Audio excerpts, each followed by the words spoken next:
আজকে আমরা কথা বলবো কুকুরে কামড়ালে যে জলাতঙ্ক রোগ হয় সেই বিষয়ে। আসলে কুকুরের কামড়ানোর জলাতঙ্ক রোগই আমাদের আজকের বিষয়। সম্প্রতি দেশের অনেক স্থানে কুকুরের কামড়ে হাসপাতালে যাচ্ছেন অনেকে।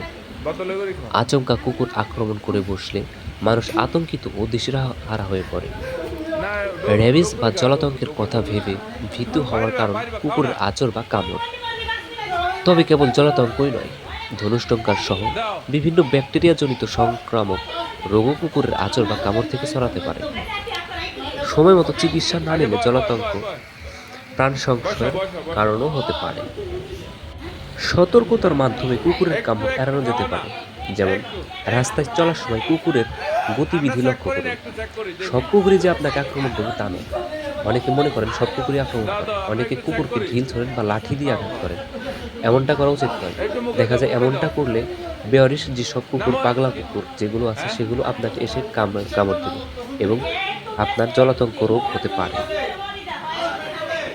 আর সব থেকে বড় কথা, কুকুরে কামড়ালে সাথে সাথে আগে ডক্টরের শরণাপন্ন হন এবং কুকুরে কামড়ানোর যে ভ্যাকসিনগুলো আছে সেগুলো গ্রহণ করুন।